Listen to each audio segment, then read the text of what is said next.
Hi, my name is Tyrese Simon, Elijah Jones. and this is the UFC 270 prediction: Francis Ngannou versus Cyril Gane. Elijah, how are you doing, sir? Woo, I am doing well, sir. I can't complain. I have a new do-rag, as you can see. We've always talked Like it? about me coming on with the new do-rag. For this year, I decided to do something a little different. I'm going with the do-rag from an anime that's very popular right now called Demon Slayer, where you and Mm-hmm. I have talked about this, the end, the beginning, the storyline, how much we love it. And Right. this is for the Water Hashira Giyu Tamioka. So yeah, but other than that, I'm doing fine, man. I have no complaints on this. It's kind of a cloudy Sunday. How are you? I'm doing good. We're taping this a week or 2 weeks before the actual event happens. Um, Figured it right place, right time, good time to get to like knock this out the park and put this on. So, Elijah, thank you for coming on here. Oh, of course. I want to be back. I missed some time away, but I'm happy to be back. Oh, sorry, I'm changing the light here in my room, trying to get a better light for me. But no, I'm glad to be back on the first show of the new year. Oh, Mm. happy New Year to all the fans or Happy people New Year. watching. Happy New Year. Happy New Year. Hope they have a You know, blessed your 2022. lighting is interesting because like it'll fade to black a little bit darker, Yeah, and then it'll go I'm light a little seeing. bit. I'm like, what is? I'm like, wait a minute, is that me? Like right there is like perfect, and then they'll just like it'll go right back to being darker. I I don't know will if not. I will not it's move for the rest of the show. but yeah, man, this is the first prediction show of the year. Yeah. Usually I'm gonna start doing these a lot more, especially for pay-per-views or maybe the big events that comes up. Yes, sir. But this is a big event. This is something that we talked about last year, where talking about first President Ghana and Cyril Gane, where I said that Cyril Gane and Francis Ngannou didn't really have a lot of hype to it, a lot of buzz to it. Like there's no Yeah. real story to it. And then lo and behold, the UFC proves me wrong. And then there is the UFC versus Francis Ngannou storyline. There is Cyril Gane and Francis Ngannou being former training partners, and how I would think Francis Ngannou has really sold this pay per view. Mhm. Cyril Gane is doing his part in being Cyril Gane, but Francis Ngannou really has really upped the and animosity, Yeah. and has made it more personal, and where like now there is a story. Now there is Francis Ngannou baiting into that, and there is a real well, I think people that are may not be UFC fans really, or Could big be MMA interested fans in. could be interested. Former teammates, you hate the company you work for, I you know. think the biggest thing you were talking about when we had last talked about this from Ngannou's last fight with Stipe was that what like although these guys were former training partners and Cyril Gane is on a rise and he Mm, captures the interim belt, sure, like he did this very great thing where he was able to beat we'll go back and click it here. Cyril Gane was able to beat Derek Lewis for the interim belt, right? And right, you talked about saying, "Oh, I don't really see the storyline there." right, Story comes out where you see him and Ngannou and Cyril Gane as training partners from their MMA. Is it MMA Factory or MMA something in yeah, France? Right. That was right, back when before Ngannou came stateside to for his training. Now you weren't sold on that. The bigger no, picture that ended up happening is that we then started to realize there was a deterioration between talks on contract negotiating between Ngannou and UFC. And I feel right, like that, like you said, that is contributing to the big overall hype of this card. We yes, the underlying theme is pretty good that these are former training partners. They got to fight at some point. They're starting to fight now because they're two great fighters in their weight class. And again, heavyweight fighters can rise to the top really quickly and they can also fall to the bottom very quickly in most divisions. So the bigger storyline for this one really is the man versus the corporation. right. And you were right. It is MMA Factory. You're right. It was I was Yes, you was right. You was right. You was right. You was right. Right on the money. Right on the money. Yeah, it is interesting how this all played out, and it worked out, and what the outcome will be, we'll talk about in a second. But yeah. that storyline really is propelling this card, this It's the interest in the main event, yeah. because there is like more than just the title at stake. There is what's next for Francis Ngannou after this fight. Hmm. There's that storyline as well. So um, that's what really is making more compelling, and um, you know, props to Francis Ngannou. Maybe inadvertently, but he has made this card more important than what I thought it was a month or two ago. Well, here's the thing, right? We don't know what the future holds. We never really know what's going on with contract negotiations, and we know the bigger overall theme for 2021 is fighters getting the pay they deserve. Right. Right, that was the biggest theme in 2021 in the UFC, and of course in all of mixed martial arts. In any corporation, in Bellator, in ONE FC, especially in PFL. Right, these are big companies that are trying. They're trying to do right by the fighter, but it doesn't necessarily work out that way. Then you see all these advocates and people talking about fighters need more pay, more health benefits, more coverage. So, I mean, to see that really kind of culminate into then the issue between Ngannou and UFC, where Ngannou didn't want to fight necessarily right away, maybe, and they're saying you need to fight, and it's like, well, he waited almost damn near 2 years to get the title fight, right? If I'm not mistaken. So it's interesting to see how the timeline from when this all started. But again, you wouldn't have been able to tell that from the future because we don't always know. But good thing is like reporters like you and people out there who kind of give us piece by piece for us to kind of go on a timeline to really draw conclusions and to see what's really going on. And it's culminating into UFC 270 in Anaheim, California, man. It's going to be a good one. It is. And this is let's get to the prediction and looking at this fight. This is a fight where like it could go one or two ways. And there really isn't a third out of this. It could go really one or two ways with this fight. And that's why like it's easy to predict, and it's also hard to predict as well. If you understand what I mean, it's like it go one or two ways where Francis Ngannou, with his knockout power, is able to touch Ciryl Gane and knock him out, or it goes Ciryl Gane outclasses Francis Ngannou for 5 straight rounds. Or into Francis Ngannou just can't take anymore, and Ciryl Gane's able to put him away. It's really one of those two ways. This is a fight where it's not going to be it's not going to be an even fight. It's not going to be a back and forth fight. It's going to go it's going to be one-sided on either side. And whoever side that is wins the fight, obviously. Agreed.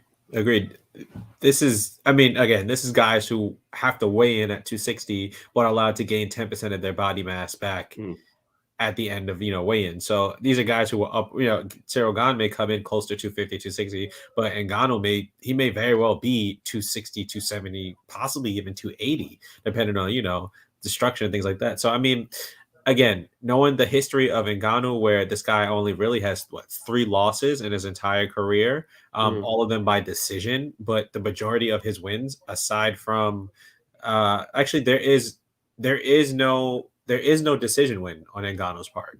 Ngannou does not single-handedly own any decision wins, all by knockout, TKOs, or submission. Right. And for Ciryl Gane, he has kickboxing origins, so we know that he has the striking. And for his MMA career, he does have a few decisions. He has about 4 knockouts, 3 decisions, 3 submissions, no losses, right? So again, with guys this big, hands this strong, technique that good, either Ngannou puts him away early or late, or Ciryl Gane beats him up until Ngannou quits.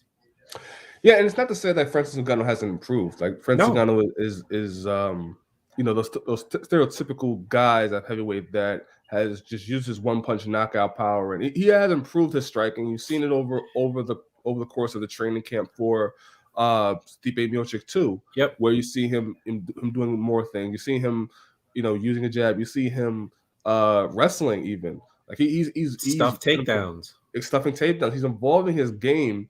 But this is going to be a striking fight. This is not going to be a fight where both guys are going to mixed martial arts and work. You see wrestling, you see chain grappling, you see striking. It's going to be a stand-up fight. And that's where I say this fight could go one of two ways, because with Francis Ngannou has the power edge. No doubt about it. He has the power edge. One of the best power punchers in the UFC, maybe one of the best power punchers in the world. Of all time, yeah. Of all time. Truly. However, what Francis Ngannou has in power, he lacks in speed compared to Ciryl Gane. And I think that's where the disconnect's going to be, is where Francis Ngannou, it may take one punch, but can he get to Ciryl Gane? And then also, Ciryl Gane is so quick with his jabs, so quick with his striking. He'll mix it up. He'll throw body kicks. He'll throw all these different things. Leg kicks. Knees. We've seen him utilize knees beautifully against elbows. guys like Derek elbows. Lewis and what's it called? One of the people is Alexander Volkov, who is even lankier Yeah, than him. right. Elbows even in the clinch if they even get to that. Cyril Gahn is somebody that can do pretty much anything, and he has the speed as well. He may not have the punching power like a Francis Yeah, Ngannou. not the same. I mean, at 260 or closer to 60, these guys can knock anyone out, right? But Right. Yeah. like you said, power edge and Ngannou. Yeah. Right. But it's just the speed, and I do think, now we're getting towards predicting the fight and looking at the fight.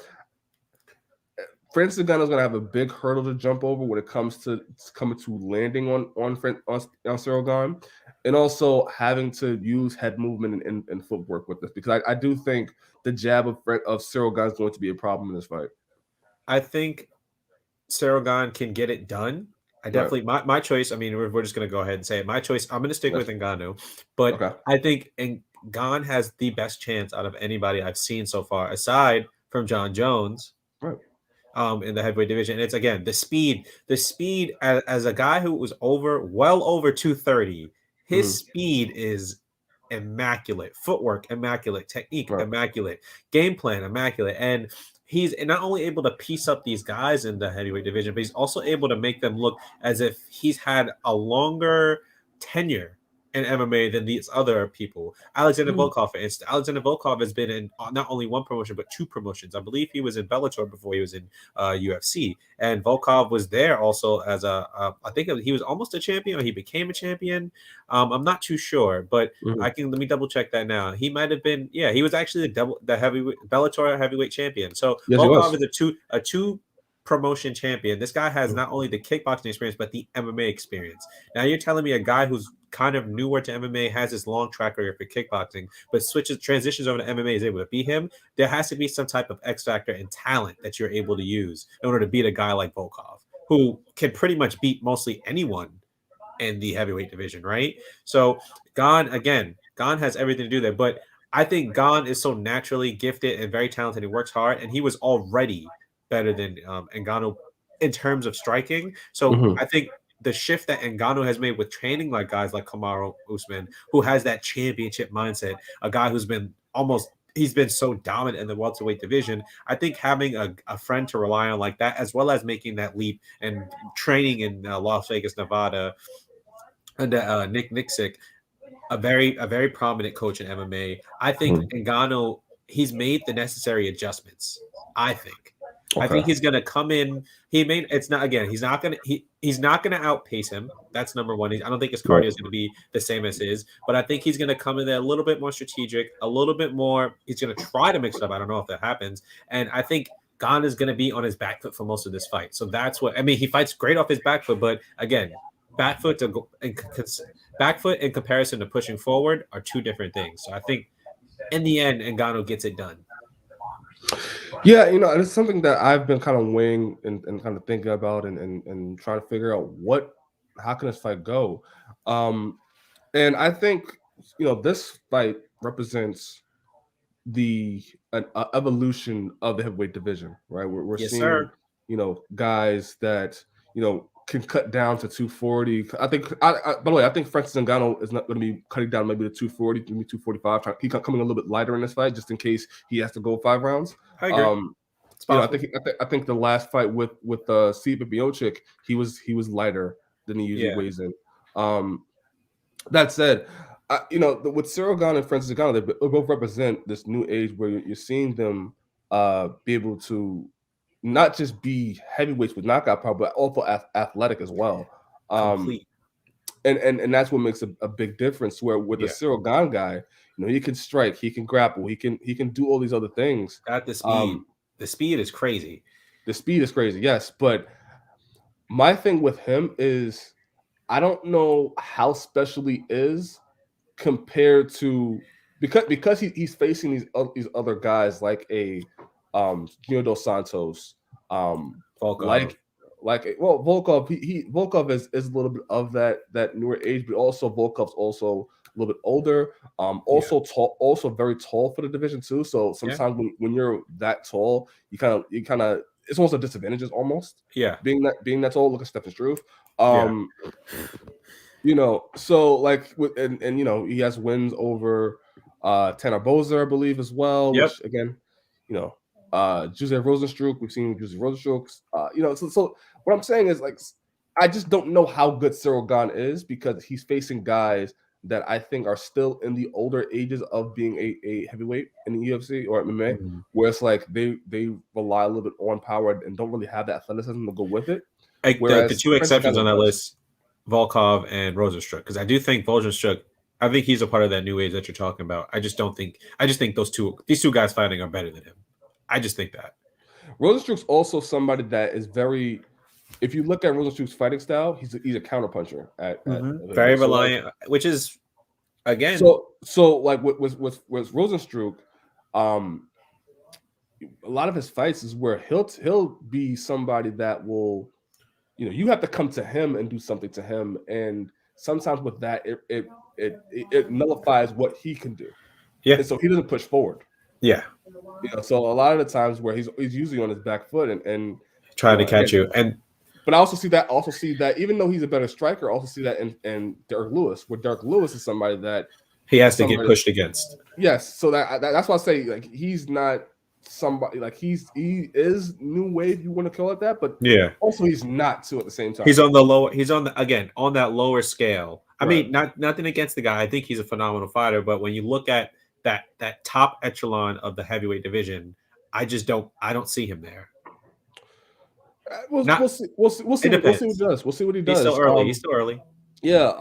And Volkov is another one where like Volkov again, he has the size and everything like that. Besides, usually a heavyweight doesn't really suit you as much as you would think. And also with Volkov, there's something there with Volkov. I just haven't seen him like fully hit his stride or really click. Yeah. Especially against the upper echelon of heavyweight. It seems like, compared to them, he's a little bit too polished. Yeah. Does that make sense? Where you're too polished and you're too clean to where these other heavyweights just come in and create havoc. And it kind of goes to where I'm going to go with this Francis Ngannou part of the portion.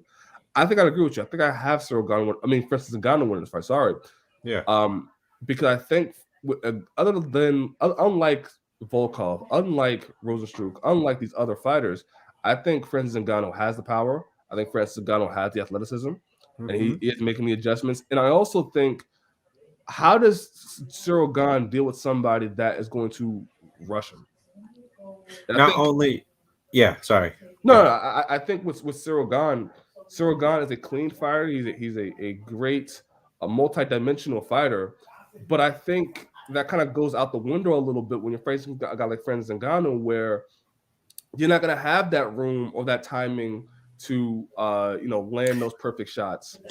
And if you do, it may not land perfectly, because we saw that with Jair Rosenstruck fight where he landed counter strikes.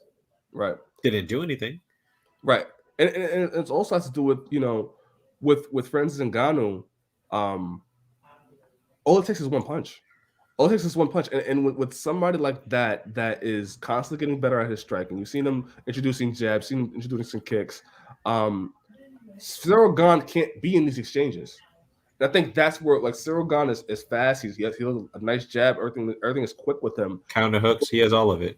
But when it's in these tight spaces, I think that's where it gets tricky. And I think Cyril Gahn is somebody like to throw clean strikes, like to throw them fast. However, with Francis Ngannou, I think he's going to create havoc and create chaos and able to get inside and make Cyril Gahn have to fight in the exchanges. And I think that's what Cyril Gahn's downfall is. Yeah, I agree. If the main thing with if Cyril Gahn is able to keep this on the outside, keep Francis Ngannou on the outside and pick him apart like that, I think his chances of winning are extremely high. If you see early on in the first round, you see Cyril Gahn keeping Francis Ngannou on the outside and picking him apart with leg kicks, body kicks, hurting with jabs and stuff like that. That's going to mimic the rest of the fight, I think. Or unless Francis Ngannou, it just goes for broke, like they say. Right. My biggest thing for this would be that if Ngannou would have to find not only a way to cut the octagon off incredibly, but the body work. Invest in the body early. Don't just go to the head hunt. Don't head hunt the first round. Try to feel it out. If you can land a clean strike to the head, do it. If you get into those exchanges, End with the start a combination at the body. Start a combination at the start at the head, end with the body. Start at the body, end at the head. Mix it up because that kind of create what that will create in the long term of the fight is Gon won't be able to guess whether it's going to be a head strike or body shot. And if he could knock you out with a headshot, I'm damn sure if he catches a precise liver shot or a Right. good body shot, he's hurting you with that power alone. So again, I think this is going to be a very good fight. I'm going to put my money on Ngannou though. I will too. I think Francis Ngannou can get the win. I think Francis Ngannou wins by knockout. And with Ciryl Gane again, like Ciryl Gane can win this fight. He can. Ciryl Gane definitely can win this fight. That's not to say we're not saying he can't. But the margin for error, like any other Francis Ngannou fight, is very high or is very little. Yeah. And with Ciryl Gane, yes, he can do pretty much everything and anything. However, I just wonder how he'll do against a guy like Francis Ngannou who's going to come in just as athletic, as maybe even more athletic, is improving in these areas, and he has that touch of death where one punch in these close exchanges, he has to be able. Ciryl Gane has to keep Francis Ngannou on the outside, and I just don't know if he can. Yeah. Simple as that. The rest of the card is going to be good too. I think the rest of the card shapes up, but there's just so much stakes in this fight because again, we don't know Ngannou's future with UFC, with the promotion of UFC, and we also don't know how they're going to market Ngannou as the champion, right? Because they kind of want a guy that they can kind of put their trust in and be that guy. But then you also have, to be honest with you, the winner of this fight could potentially fight John Jones or Stipe. Yeah, so let's talk about like what happens after this fight, right? Yeah. So with Francis Ngannou, let's look at Francis Ngannou first. If Francis Ngannou wins this fight, I believe there is a thing in UFC fighter contracts. If they finish out their contract as champion, it just extend the UFC can extend the length of the contract because they don't want a championship just leave a champion leaving off the correct. So to prevent a situation where the UFC champion or heavyweight champion is a champion just goes to Bellator as a champion. You don't want to have that happen.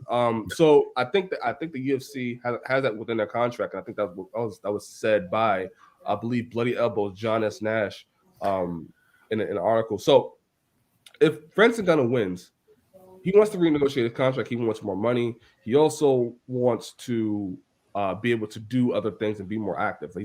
His manager talked about how Francis Ngannou is frustrated with the fact he has to fight maybe once or twice a year. Yeah. And how he's in his prime or whatever. And also, Francis Ngannou's talked about wanting to go to boxing, which I think is a bad idea. But something he wants to do. He sees the money value in that. He sees the big matchups he can get with a Tyson Fury, a Deontay Wilder, these guys where, hey, in the UFC he makes about $5 million, maybe. And if that, we don't know. With boxing, he make maybe 3 times, maybe 4 times as that much. Yeah, as a heavyweight. Yes.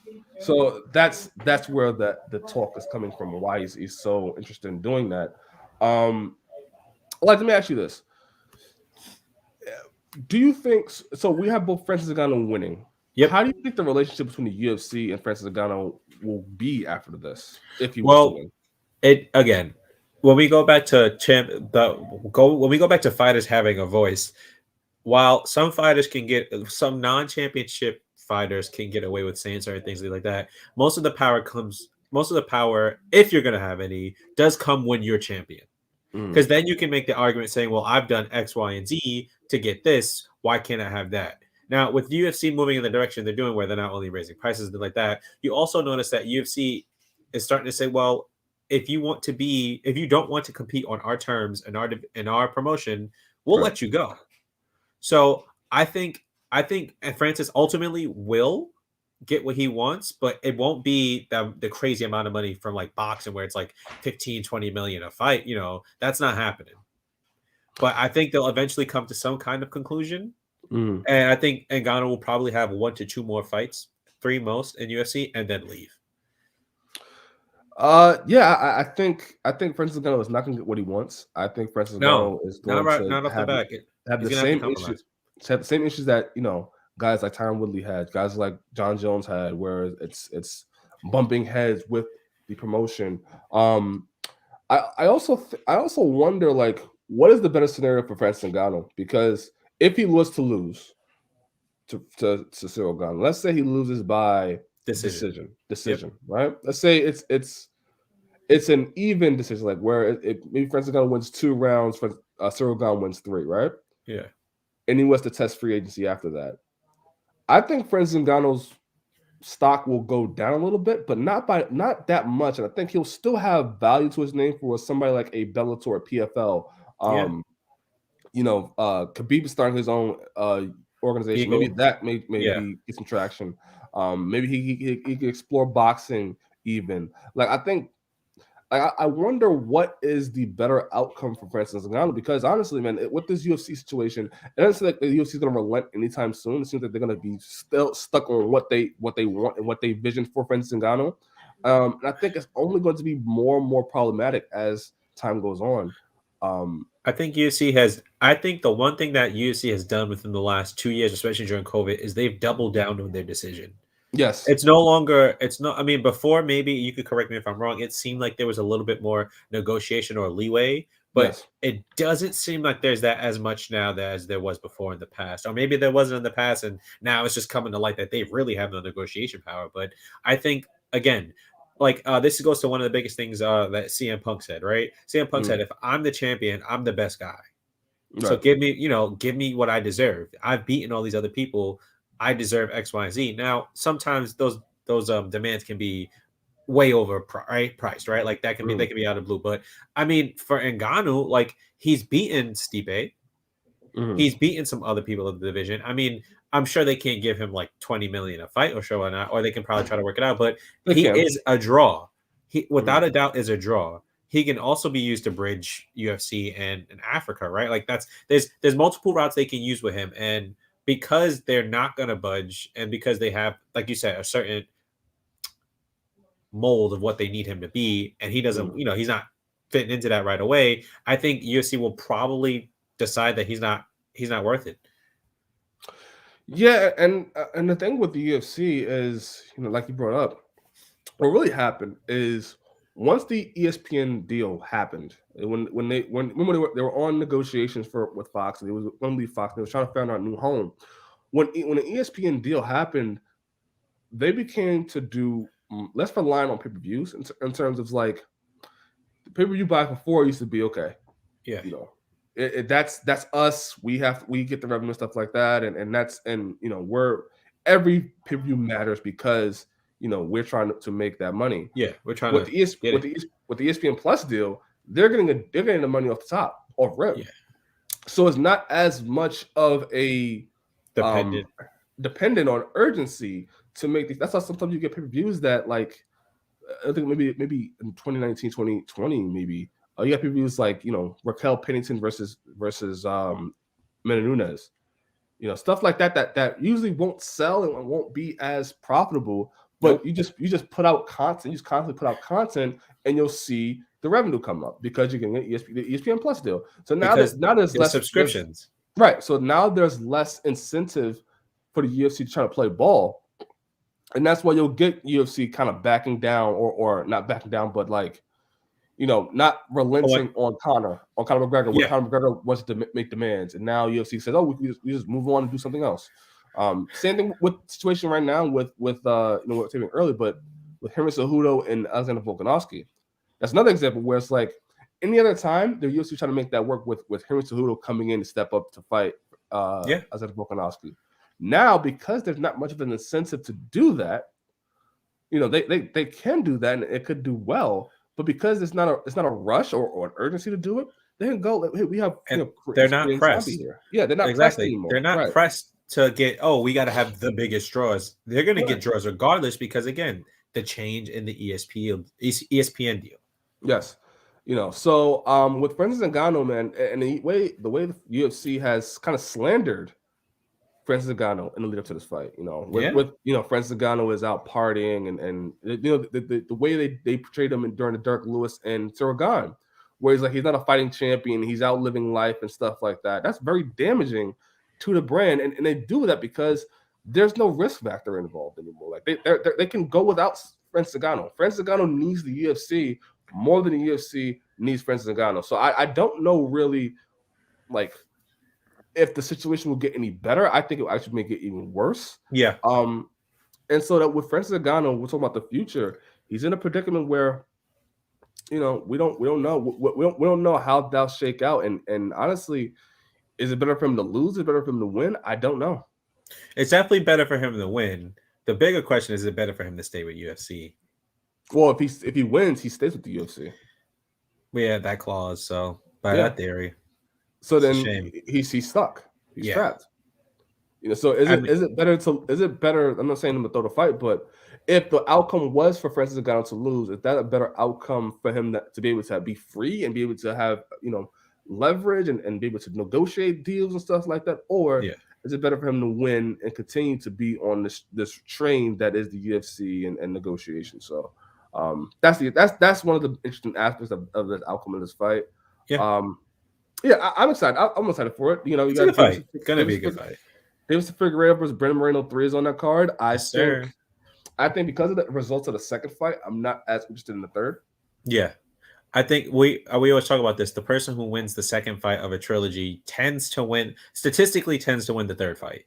Yes, and particularly when you look at the first fight and how Brandon Moreno was able to, in certain exchanges get the better of him in the striking, and had the cleaner strikes, and also able to take a punch as well. So that factor of that is not there. And also, this is one of those fights where a break in between them would have done some good. Where like you see Deiveson Figueiredo fight somebody else, and that hype gets back up, compared to just going back to a trilogy. So I'm not interested in this fight. I think it'll still be interesting to watch, but I'm not as invested in that once before. Fair. Very fair. Your questions have been answered from the second fight, I'm assuming. Yes. And I don't need to. I wasn't clamoring to see a third fight, honestly. I'll say this before we end here.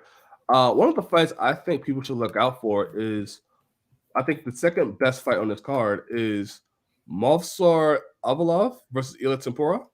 Evloev, yeah, because Evloev is he's someone who beat Hakeem Dawodu, who I thought was like one of the next biggest. Now, don't get me wrong, this was a very dominant fight until the third round, and then Movsar got hurt by Hakeem, but ended up recovering very well, took him down, and like kind of held him and was able to control the fight. But Ilia Topuria is, I don't know if anyone's really watching for this guy, and I think they need to be. No. I don't think a lot of people are watching for this guy. You've said it as, I believe we talked about this being one of the guys to watch for you. And then I believe I liked him when he had beat, who was it? I think it was Damon Jackson. I was like, oh yeah, he's a problem. I was like, ooh. And then he knocks out Ryan Hall and like, made it look easy. And everyone who fought Ryan Hall is getting either leg locked or knee barred or heel hooked. So, I mean, that's a banger. That's a banger for sure. Both guys are undefeated. Both guys have yet to take a loss. They're both in a featherweight division. We're trying to see new challenges, like we said, with who's going to fight Volkanovski next, and we're seeing challenges around the ranks. This is a fight to look out for the future of this year, because I think the winner of this can move on and potentially get bigger spots in the featherweight division card. And I think this is the start of that. So this is definitely. I would put this more at the co-main event for me instead of the Deiveson Figueiredo Brandon Moreno fight, because I think this one is the one to really look out for. I think this is I'm still going to keep the original with Deiveson Figueiredo as the second fight, because I'm a fan of Brandon Moreno. You know that. I'm a stan. But again, this is up there. This is a fight that I think a lot of people are sleeping on, because again, Topuria, he's coming in UFC beating guys and making it look effortless. Yes. It's not that he's just beating them. He's making it look effortless. And Evloev, again, is a guy who's wrestling, and Topuria has the grappling. So I think I'm very interested in this fight. The UFC 270 has a lot of interesting fights. That one sticks out to me as like one of the most anticipated fights for me. Yeah. Francis Ngannou, Cyril Gane, and that speaks for itself. The way that fight may play out, who knows how that changes the UFC. So UFC 270 is going to be interesting to watch. I will be back to cover it the day after, and Yeah. we'll definitely talk about what's going to go on, and we'll see how this card right here, UFC 270, the first card of UFC, the first pay-per-view of UFC, Sets the tone. Sets the tone for the rest of the year. So I'm excited. Oh yeah, same. All right, so guys, hope you enjoyed the prediction show. I will be back to cover the after show on Sunday, usually at 10 o'clock Eastern time. So we'll do that live. So signing off, my name is Tyree Simon. Elijah Jones. This has been the UFC 270 prediction show. Have a nice day, guys. Take care.